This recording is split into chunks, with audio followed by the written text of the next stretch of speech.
Day 5 of our Euro trip. We're still in Berlin. We got a recommendation from Honey from the Ivy restaurant where we ate on our first night here in Berlin, and highly recommend the Ivy restaurant. That food was so good. Honey was lovely, so was Mang. Really great people, definitely recommend it. So they gave us a bunch of recommendations what to do as a tourist if you're here for a short period of time. And we love gardens, we love flowers, plants, nature, all that good stuff. It's a sunny day. They apparently have cable cars that go over the gardens, and it's the gardens of the world. So who doesn't want to see the gardens of the world? So that is exactly where we're heading today. We're going to take advantage of having the car. We could use the tram. We have, I think we still have a ticket for the tram, but we can always renew it. But essentially we're going to save an hour by going in the car. And then also a lot of the food, restaurants and places to eat that we researched before coming to Berlin, we didn't actually quite realise just how big Berlin is. So even having the tram ticket, it's still difficult to get to places efficiently if you're here for a short period of time.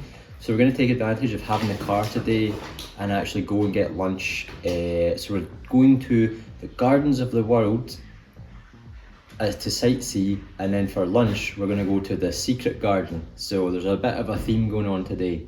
So yeah, should be fun. It's sunny. Let's do this. But first, before we see what the Gardens of the World are all about, we went on a mini side quest to search for a backpack Rebecca had been hunting for since we arrived in Berlin. Arrived at Monk K. Hopefully we can get Rebecca's bag now.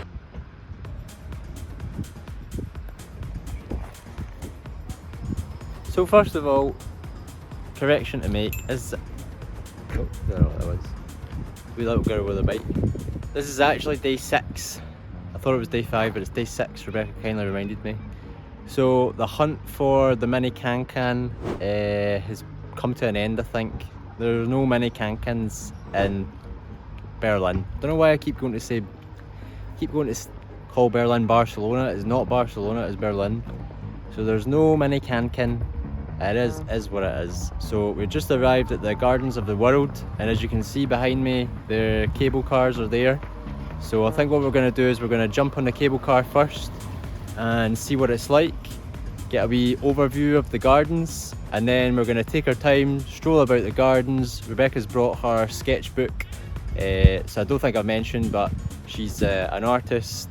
That's her career and her passion, so this is like heaven for her. So she's going to spend some time sketching. That was part of the reason we were trying to get the mini Kankan, so we had a place to store everything, but we'll just need to travel light.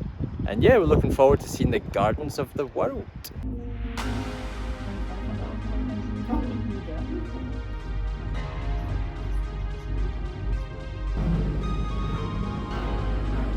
One of the cool features of this attraction are the cable cars, which take you over from one end of the park to the other, which we thought was really different because we haven't seen anything like this so far, and it gives you an idea of the sheer scale of the Gardens of the World. And waiting for you on the other side, there's plenty of fun for kids, and thankfully they also accommodate for slightly larger kids as well. You've also got this interesting structure which gives you a perfect vantage point and 360-degree views of the park and the city of Berlin. You can even spot the TV tower at Alexanderplatz in the distance. But in order to see what's really special about this place, we have to go back to the start, which gives us the perfect excuse to enjoy another ride on the cable cars. And whoever came up with this idea is a genius, because it gives you a completely unique perspective and is the perfect teaser of what you are about to discover when you wander around the grounds of this massive park. By now you may be wondering, what exactly are the Gardens of the World? But before we get into that, let me warn you that this amazing location is not bang smack in the middle of the city. You do need to spend some time to get here, as it's in the northeastern outskirts of Berlin. which wasn't a massive issue for us because we could drive, but if you're going to take public transport, it is going to take some time to get there, so make sure you leave early so you don't miss out. Sprawling over 21 hectares, there is so much to discover. The gardens are a curated mixture of 10 internationally themed gardens representing all corners of the globe and 9 garden cabinets. The attention to detail here is unreal. If you have even the smallest interest in nature or design, you are going to absolutely love this place. And this park has its own secret hidden within the gardens of the world, and not many people know about it because we saw so many visitors just walking straight past it. But if you are as curious as we are, you might be wondering what exactly is in this massive glass building tucked away in a corner of the park. And for us, it was one of the best places we discovered.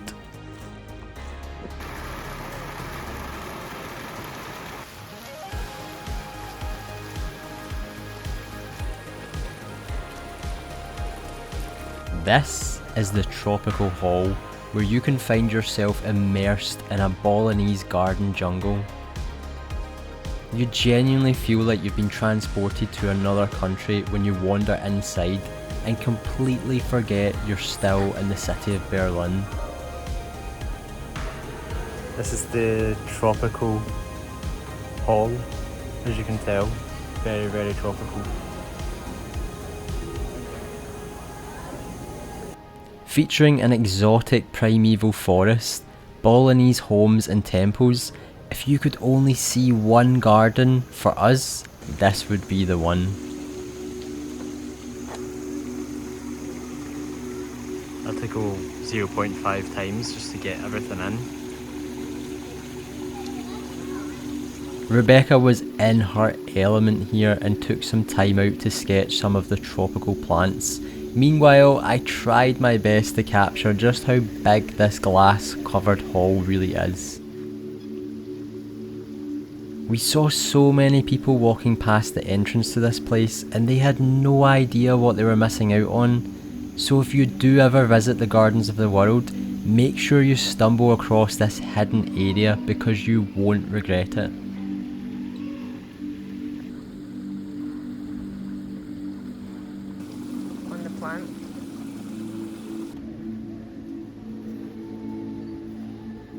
And this place just keeps on going as we step foot into the Korean garden alongside the Japanese garden.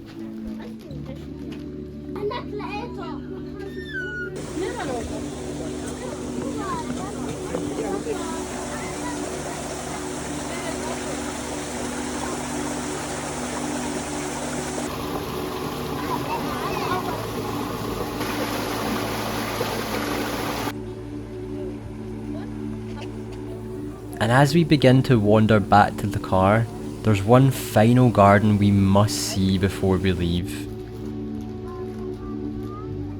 This is the impressive Chinese garden, and we could not have asked for better weather. The water was so still and the pond looked like glass. The reflections in the water are just beautiful. This park was a real visual treat. But the day is still young and we're only getting started because we decided to head back into the big city to discover one of Berlin's most iconic locations.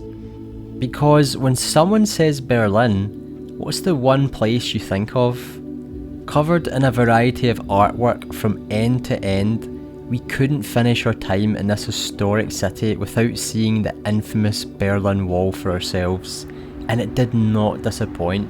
Also known as the East Side Gallery, the longest surviving section of the Berlin Wall has been transformed into a work of art. And it's a strange place to find yourself in because while there's a dark history here, in the modern day there are no signs unless you look a little bit closer. This city is the complete opposite of what it used to represent. Where there was once total authority and order, now there's complete freedom and expression. Even though there is a sense of lawlessness around you, not once did we feel unsafe.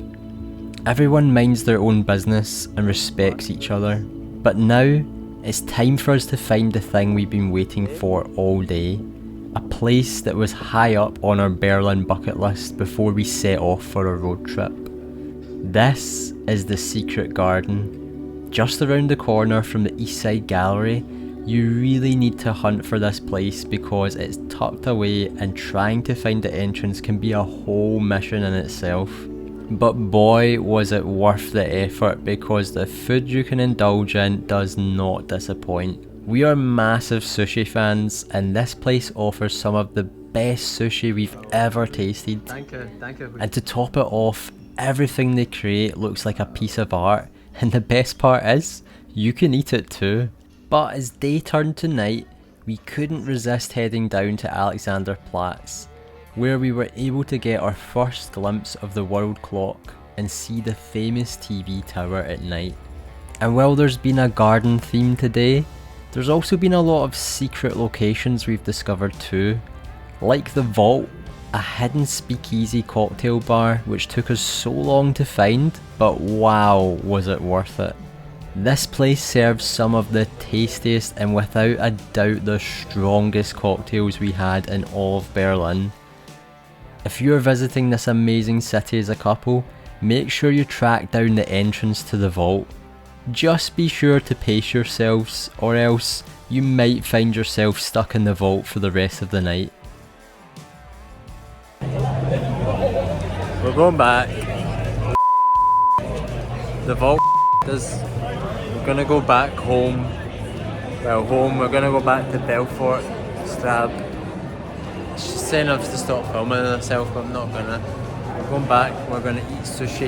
In fact, we're gonna go back through the rave, the outdoor street rave, and see what that's like. First at Alexanderplatz, and then we're gonna be back home. Goodbye! On the next episode, we decide to stay in Berlin for one final night, as we feast on more treats and experience the unforgettable Andy Warhol exhibit.